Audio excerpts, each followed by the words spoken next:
எழுதுறீங்க அத்தை, மணி 7 ஆக போகுது. எனக்கு ரொம்ப வசதியா இருக்கு. நீ போய் வேலையை பாரு.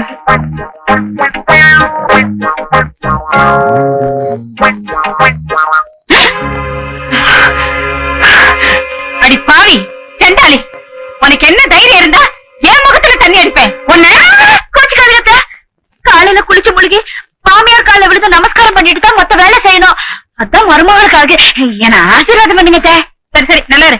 ஏய், போ. ராத்திரி சந்தோஷமா இருந்தீங்களா? ராத்திரி சந்தோஷமா இருந்தீங்களா? சந்தோஷமா இருக்கோம் அத்தை. உங்க பிள்ளைகிட்ட சொல்லுவேங்க, நேத்து ராத்திரி என் மேல கைய போட்டாரு. கைய மட்டும் போடாதீங்க மாமா, கண்டிப்பா சொல்லிட்டேன். கையெல்லாம் போடுறது தப்பு இல்ல அத்தை, பரவாயில்ல இருக்கு. கை போடாம எப்படி சந்தோஷமா இருக்க முடியும்?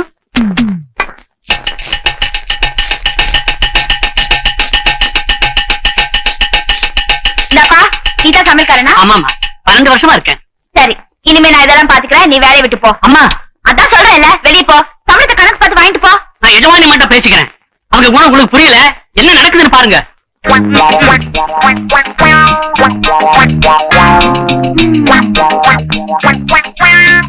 நல்லாவே இருக்கு.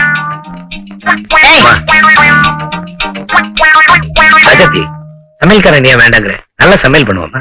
வீட்டுக்கு மருமக வந்ததுக்கு அப்புறம் சமையல்காரன் வச்சு சமைக்கிறது தப்பு மாமா. புரியாம பேசாத. இது சராசரி வீடு இல்ல, கோடீஸ்வரர் குடும்பம். வீட்டுக்கு வந்த மருமக சமையல் பண்ணா அது எங்க குடும்பத்துக்கே அவமானம். நமக்கு வேற வேலை இருக்கு, வா. இந்த வீட்டுல என்ன சமைக்க கூட விட மாட்டேன்றாங்களே, எனக்கு அந்த உரிமை கூட இல்லையா? இப்படி எல்லாம் தெரிஞ்சுதான் இந்த வீட்டுல வாக்கப்பட்டிருக்கவே மாட்டேன். ஏன் இப்படி கத்துற? அக்கம் பக்கத்துல கேட்டா நாங்க எதுவும் உன்னை கொடுமைப்படுத்துறேன்னு நினைக்க மாட்டாங்க. அம்மா, ராஜாத்தி, நீ இப்ப சமையல் பண்ணு. ஆமா, போய் சமையல் பண்ணு. சங்கரா, உனக்கு வேற வேலை, போ. எனக்கு இதெல்லாம் சமைக்க தெரியாது. என்ன இந்த வீட்டுல ஒரு அடுப்பு காணோம், விராட்டிய காணோம், விறக காணோம், சட்டப்பாடைய காணோம். இதான் கேஸ் ஸ்டவ், இதான் எவர் சிலர் பாத்திரங்கள். எப்படி சமையல் பண்ணணும்னு நான் சொல்லி கொடுக்குறேன். வா. எனக்கு ஒண்ணு யாரும் சமையல் சொல்லி கொடுக்க வேண்டாம். என்னை விட்டு அந்த ஊருக்கே சொல்லி கொடுப்பேன். இத பாருங்க, எனக்கு இதுல எல்லாம் சமைக்க தெரியாது. இதுல சமைச்சு சாப்பிட்டா உடம்புல ஒட்டாது. மண்பானை சமையல் தான் ருசிக்கு ருசி, ஆரோக்கியத்துக்கு ஆரோக்கியம். அதுக்கு நான் எங்க போவேன்? நீங்க எங்கும் போக வேண்டாம். எங்க அப்பா கிட்ட சொன்னா எல்லாம் வாங்கிட்டு வரோம், அதுக்கு தெரியும். ஏண்டா புளியார பிடிக்க போய் குரங்கா முடிஞ்சிடும் போல இருக்கே. நீ கவலைப்படாத, இது பச்சை களிமண். சூளையில வச்சு சுட்ட நம்ம வழிக்கு வந்துரும். கொஞ்சம் விட்டு பிடிப்போம். அப்பா, அப்பா. என்னம்மா? என்னம்மா? என்ன 2 பேரும் எந்திரிக்கிறானுங்க? விவரம் தெரியாம சம்பந்தம் பண்ணிட்டோமா? இப்படி அப்பாவை கூப்பிட்டா 2 பேரும் வரீங்களே, யாராவது பார்த்தா என்ன நினைப்பாங்க? இனிமே அப்பாவை கூப்பிட்டா நீங்க வாங்க, சித்தப்பாவை கூப்பிட்டா நீங்க வாங்க. தெரிஞ்சுக்கோ. அப்பா, சந்தைக்கு போய் சட்டி பானை, கறி அடுப்பு, விறகு, விராட்டி, பரங்கிக்காய், சொரக்காய், கருவாடி எல்லாம் வாங்கிட்டு வாங்க. இங்க அதெல்லாம் ஒண்ணுமே இல்ல. சரிம்மா. சம்பந்தி, இங்க சந்தை எங்க இருக்கு? ஏங்க, உங்க பொண்ணு மண்பானையில தான் சமைக்குமா? ஆமா, அப்படித்தான். எனக்கு கூட மண்பானை சமையல்லாம் ரொம்ப பிடிக்கும்.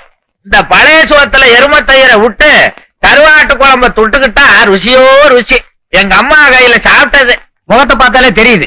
என்ன, நீங்க எருமத்தயிர் நிறைய சாப்பிட்டுருப்பீங்கன்னு. முகத்திலையா? பெரிய சைனீஸ் ஃபுட்டும் கான்டினென்டல் ஃபுட்டும் சாப்பிட்டு வளர்ந்தவனுங்க மாதிரி. மூஞ்ச பாரு, எலியும் மூஞ்சூர் மாதிரி. சம்பந்தி, இந்த சந்தைக்கு எப்படி போகணும்? நம்ம டிரைவர்கிட்ட சொல்றேன், கார்லயே போயிட்டு வாங்க. கார்லாம் எதுக்கு சம்பந்தி? ஒத்த மாட்டு வண்டி இருக்குமா? ஒத்த மாட்டு வண்டியா? வண்டி இருக்கு, ஆனா மாடு இல்ல. மாட்டுக்கு பதிலா இவரை கட்டி ஓட்டிட்டு போங்க. அதுவும் சரிதான். ஏங்க, உங்க ஊர்ல என்ன தொழில் உங்களுக்கு? வயக்காடு தான், விவசாயம் தான். ஓஹோ, மாடு கண்ணெல்லாம் நிறைய இருக்கும். இல்ல, அதெல்லாம் பொறுப்பா பாத்துக்குவாரு. ஏங்க, உங்களுக்கு கண் எரியல? பக்கத்துல எங்காவது நெருப்பு பிடிச்சிருக்கோம். நெருப்பா? பக்கத்துல குடிச்ச ஒண்ணும் இல்லையே. அட, இங்கேயே புடிச்சு போட்டிருக்கீங்க. ஐயோ, இரியா, ஃபயர் இன்ஜினுக்கு போன் பண்ணிட்டு வரேன். என்னது, ரயில் இன்ஜினுக்கா? ஃபயரியா? புரியாதவங்க கிட்ட சொல்லிட்டு போயா. உன் வேட்டியில பிடிக்கிற வரைக்கும் ஓட மாட்டிய. வாடா, ஓடிடுவா. கதவு பாரு. ஆமா, யார் எப்படி போன என்ன, நாம தப்பிச்சுக்கலாம். நெருப்பு, நெருப்பு, தீ, தீ. என்ன ஒரே புகையா இருக்கு?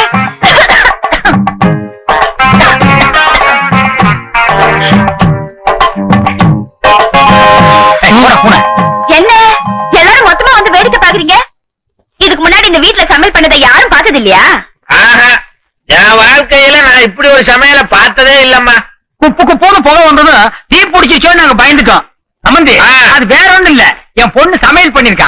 இவ்வளவுதானா? ஐயோ, ஏயா இதுக்கு மேல தீயே பிடிக்கணும்ன்றியா?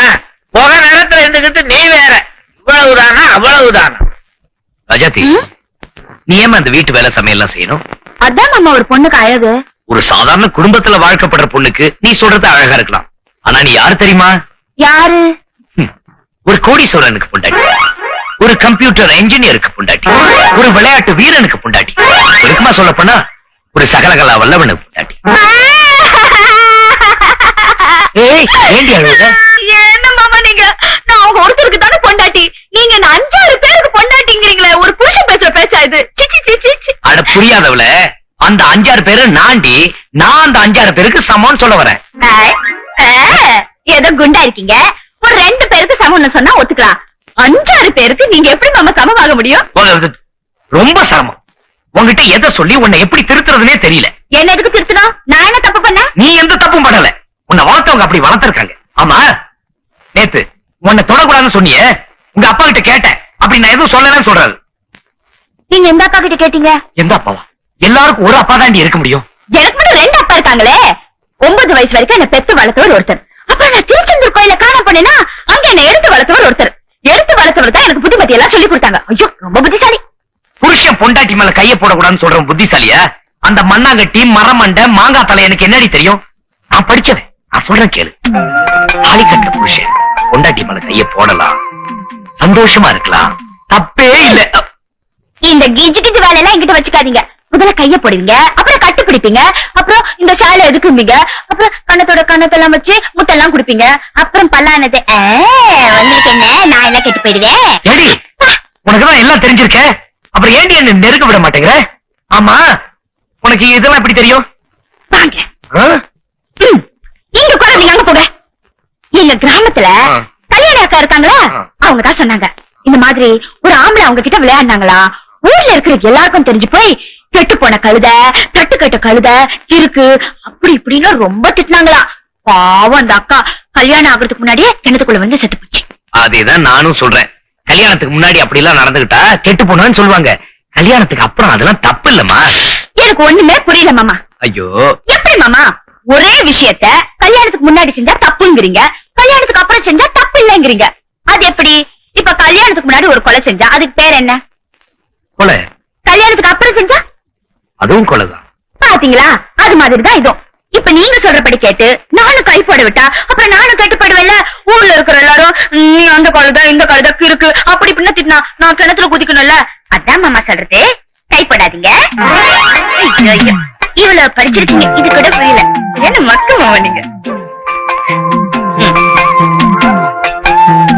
ஐயோ, இவ்வளவு நான் எப்படி திருத்த போறேன்?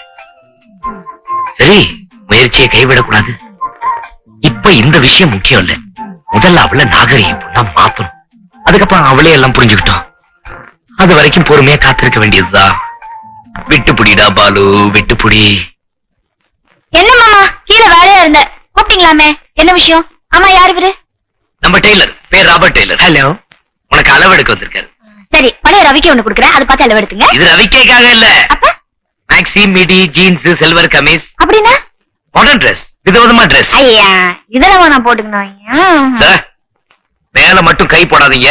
மத்தபடி நான் என்ன சொன்னாலும் செய்வேன்னு சொல்லல. ஆமா, அதே மாதிரி நான் என்ன சொன்னாலும் என்ன ஏதுன்னு விளக்கம் கேட்காம நீ செய்யணும். சரி மாமா. ராபர்ட், அளவெடு.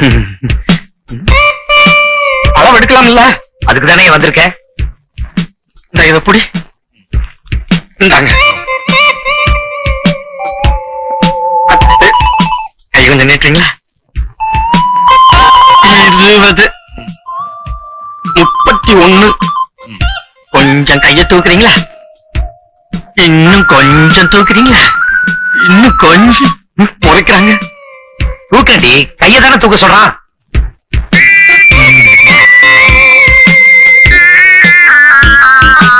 ஐயோ, ஏய் ராஜாத்தி, நீங்க சும்மா இருங்க மாமா. உங்களுக்கு என்ன தெரியும்? இவனுக்கு என்ன தைரியம் தான் என் மேல கை வைப்பான்? ஏய், நல்லவன், பொறுக்கி. என் ஃப்ரெண்டு. யோ, அவளுக்காக மன்னிப்பு கேக்குறேன். இந்தா, நீ எழுது. உனக்கு என்ன அளவு வேணுமோ நான் எடுத்து கொடுக்குறேன். நீங்க சொன்னாலும் இனிமே நான் எடுக்க மாட்டேன், நீங்களே எடுங்க. கை தூக்கு. மார்பள அளவு